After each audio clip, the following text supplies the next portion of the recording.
దేశవ్యాప్తంగా భారీ పేలుళ్లకు ఐసిస్ చేసిన కుట్రను భగ్నం చేశారు తెలుగు రాష్ట్రాల పోలీసులు. ఇద్దరు విద్యార్థులను తమ వైపు తిప్పుకుని పేలుళ్లకు పక్కా స్కెచ్ వేశారు. హైదరాబాద్కు చెందిన సమీర్, విజయనగరానికి చెందిన సిరాజ్లతో పేలుళ్లకు ప్లాన్ చేశారు. ఐసిస్ ఉచ్చులో పడి హైదరాబాద్తో సహా పలు ప్రాంతాల్లో పేలుళ్లకు ప్లాన్ చేశారు ఆ ఇద్దరు యువకులు. దీనికోసం ఆన్లైన్ ద్వారా పేలుడు పదార్థాలను కొనుగోలు చేశారు సిరాజ్, సమీర్. ఈ నెల 21, 22వ తేదీల్లో విజయనగరంలో డమ్మీ ప్లాస్టిక్ ప్లాన్ చేశారు. విదేశాల నుంచి వచ్చిన ఆదేశాలతో బాంబులు తయారు చేయడంపై దృష్టి పెట్టారు. అయితే బాంబు పేలుళ్లకు పాల్పడాలనుకున్న ఉగ్రవాదుల కుట్రను ఏపీ, తెలంగాణ పోలీసులు భగ్నం చేశారు. విజయనగరానికి చెందిన సిరాజ్, సికింద్రాబాద్కు చెందిన సమీర్లను అరెస్ట్ చేశారు.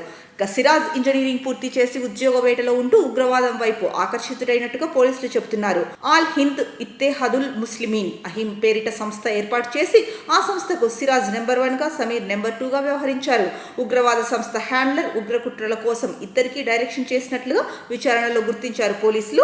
సోషల్ మీడియా ద్వారా ఇద్దరితో కాంటాక్ట్ అయ్యారు హ్యాండ్లర్. ఇన్స్టాగ్రామ్ ఖాతా ద్వారా ఇద్దరితో సంప్రదింపులు జరిపారట. పేలుళ్లకు పథకరచన చేసి ఉగ్ర కార్యకలాపాల విస్తరణకు పన్నాగం చేశారు. పొటాషియం క్లోరైడ్, సల్ఫర్ తదితర పేలుడు రసాయనాలను ఆన్లైన్ ద్వారా కొనుగోలు చేసి ఆ పేలుడు పదార్థాల తయారీపైన ఆన్లైన్లోనే అవగాహన పెంచుకున్నారు ఉగ్రవాదులు. కాగా ఈ నెల 21 లేదా 22 తేదీల్లో విజయనగరం పరిసరాల్లో డమ్మీ బ్లాస్ట్ కు స్కెచ్ చేశారు.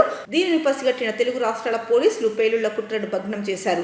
నిందితులు మరికొందరు యువకులు, మైనర్లతోనూ తరచూ సమావేశాలు నిర్వహించినట్టుగా పోలీసులు చెబుతున్నారు. గ్రూప్ 2 సన్నద్ధత పేరిట హైదరాబాద్ కు వచ్చిన సిరాజ్ గ్రూప్ 2 పరీక్ష రాసేందుకు విజయనగరం వెళ్లాడట.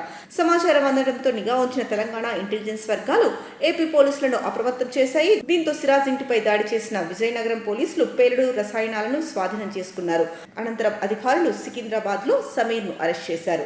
సమీర్ ను ట్రాన్సిట్ వారెంట్ పై విజయనగరం తరలించారు. సిరాజ్ తండ్రి, సోదరులు పోలీస్ డిపార్ట్మెంట్ లో విధులు నిర్వహిస్తున్నారు. కుటుంబం మొత్తం పోలీస్ డిపార్ట్మెంట్ లో పనిచేస్తుంటే సమీర్ మాత్రం ఉగ్రవాదం వైపు మళ్లడంపై పోలీసులు ఆరా తీస్తున్నారు. ఇద్దరిని అరెస్ట్ చేసి కోర్టులో హాజరుపరచగా 14 రోజుల రిమాండ్ విధించింది కోర్టు.